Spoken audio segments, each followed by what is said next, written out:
Praise the Lord. Hallelujah. God is good. கர்த்தர் நல்லவர். இந்த காலை வேளையிலே உங்களை இயேசுவின் நாமத்தில் வாழ்த்தி உங்களை அன்போடு இந்த காலை உடன்படிக்கை தியானத்திற்கு வரவேற்கிறேன். And you're most welcome to the Covenant of the Day. And today is the 6th of February 2026 and a Friday. Hallelujah. Friday Revival Healing Service இருக்கு. மாலை 8 மணிக்கு வாங்க. கர்த்தர் நிச்சயம் ஒரு விடுதலையை நீங்கள் அனுபவிக்க ஆண்டோட வார்த்தை வல்லமையாய் புறப்பட்டு வந்து உங்களை சுகப்படுத்தும். உங்களுடைய மன விருப்பத்தை கர்த்தர் நிறைவேற்றுவார். ஹல்லேலூயா. ஓகே, ஆண்டவர் கடைசி காலத்திலே சபை விசுவாசிகள் எல்லாம் என்ன செய்வார்கள் என்று முன்பதாகவே நமக்கு எச்சரிக்கையாய் சொல்லிவிடுகிறார். நாம் தொடர்ந்து பார்ப்போமே. அது மார்க் 13:11. கஷ்டப்படுத்துவார்கள், வேதனைப்படுத்துவார்கள், அடித்து புறம்பே பண்ணுவார்கள், உங்களை கொலை செய்வார்கள். இப்படியெல்லாம் ஆண்டு சொல்லிட்டு இப்போ ஒரு வல்லமையான காரியத்தை இன்றைக்கு நமக்கு சொல்லுகிறார். அது எவ்வளவு தூரத்துக்கு நீ விசுவாசிக்கிறாயோ என்று தெரியவில்லை. ஆனால் ஆதி திருச்சபையில் அப்போஸ் நடவடிக்கைகளை நீங்கள் பார்த்தீங்கன்னா அதுதான் நடந்தது. ஆமாம், வாசிப்போமா? Mark 13:11. Mark 13:11. But when they arrest you and deliver you up, do not worry beforehand or permit what you will speak, but whatever is given you in that hour, speak that, for it is not you who speak, but the Holy Spirit. Hallelujah. அவர்கள் உங்களை கொண்டு போய் ஒப்பு கொடுக்கும் போது நீங்கள் என்ன பேசுவோம் என்று முன்னதாக கவலைப்படாமலும் சிந்தியாமலும் இருங்கள். அந்த நாளிகையிலே உங்களுக்கு எது அருள செய்யப்படுமோ அதையே பேசுங்கள். ஏனெனில் பேசுகிறவர்கள் நீங்கள் அல்ல, பரிசுத்த ஆவியே பேசுகிறவர். அல்லேலூயா. நீங்கள் அல்ல, பரிசுத்த ஆவியே பேசுகிறவர். அப்ப ஆண்டவர் இன்றைக்கு அந்த வாக்கு கொடுத்தார்ல, சுவிசேஷத்துல இயேசு சொன்ன வாக்கு தத்துவம், அப்போஸ் நடவடிக்கைகள் ஆண்டவர் பரிசுத்த ஆவியினால் நிரப்பட்ட பிறகு அப்போஸ்தலர்களையும் சீஷர்களையும் கர்த்தர் நடத்துகிறதை நாம் பார்க்கிறோம். ஆச்சரியமாய் பேசுகிறார்கள். மீன் பிடிக்கிறவர்களா இப்படி பேசுகிறார்கள் என்று ஆச்சரியப்படுகிறார். எப்படி இவர்களுக்கு இந்த அறிவு வந்தது, ஞானம் வந்தது? வேதத்தை திட்டம் தெளிவுமாய் பேசுகிறார்கள்.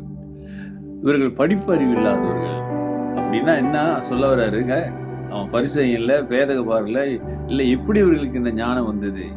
அவன் ஆச்சரியப்படுகிறார்கள். இப்ப என்ன சொல்றாருன்னா, நீ பயப்படாத, ஆண்டு சொல், நீ பயப்படாத. என்ன பேசுறது, என்ன புரியுதே என்று சொல்ல வேணாம். இன்னைக்கு நம்ம கையில பைபிள் இருக்கனால நம்ம பைபிள் வசனம் நமக்கு தெரியும், சொல்லலாம். ஆமா தானே? ஆனா இயேசு வாழ்ந்த காலத்துல 1வது நூற்றாண்டிலே பேப்பர் இல்ல, பிரிண்ட் இல்ல, பைபிள் எழுத்தின் மூலம் புத்தக வழியிலே இல்லை.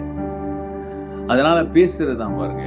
எங்கேயாவது சுருள் இருக்கும், முக்கியமான இடங்களிலே அந்த சுருள் இருக்கும், பழைய ஏற்பாட்டு சுருள் இருக்கும்.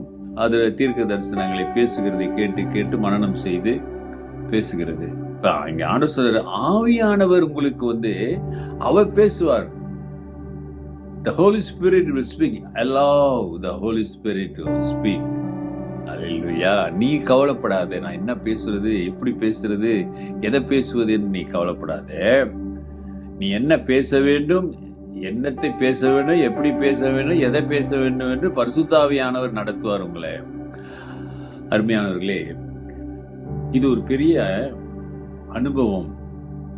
அது மட்டுமல்ல, ஆதி திருச்சபையில ஆவியானவர் நடத்தினது உண்மையா இருந்தது, அற்புதமா இருந்தது, அதிசயமானது இருந்தது. மற்றவர்கள் பார்வைகளுக்கு இது எப்படி என்று ஆச்சரியப்பட்டார்கள். ஆண்டவர் சொன்னது நிறைவேறுது. நீ விசுவாசிப்பாயானால் ஆண்டவர் சொன்னது உன் வாழ்க்கையில் நிறைவேறும். நீ என்ன பேச வேண்டும், எப்படி பேச வேண்டும், எதை பேச வேண்டும் என்று ஆவியானவர் உனக்கு உணர்த்துவார், உன்னை நடத்துவார். ஆமாதானுங்களே?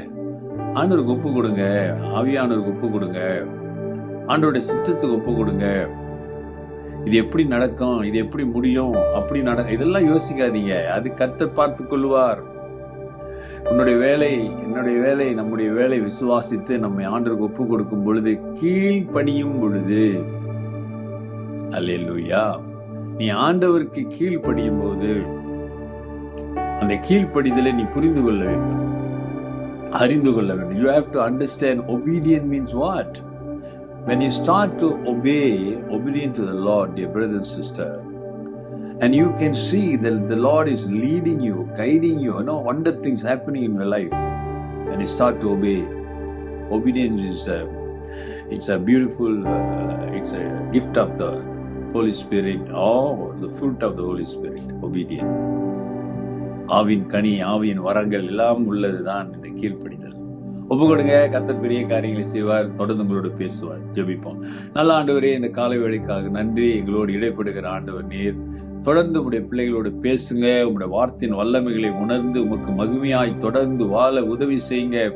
ஆண்டவரே, உங்களுடைய வல்லமை கடந்து செல்லட்டும். இன்றைக்கு உம்மை நோக்கி பார்க்கிற பிள்ளைகளுக்கு சுகம், விடுதலை, ஆண்டவரே ரட்சிப்பின் அனுபவம், அபிஷேகம், ஆண்டவரே கடந்து செல்லும்படியாய் நாங்கள் ஜெபிக்கிறேன். ஆண்டவரே அப்பா, உம்மை நோக்கி பார்க்கிற பிள்ளைங்களோட ஜெபத்தை கேட்டு பதில் கொடுங்க. நீ நல்லவர் என்று சொல்லணும். இயேசுவின் நாமத்தில் பிதாவே, ஆமென்.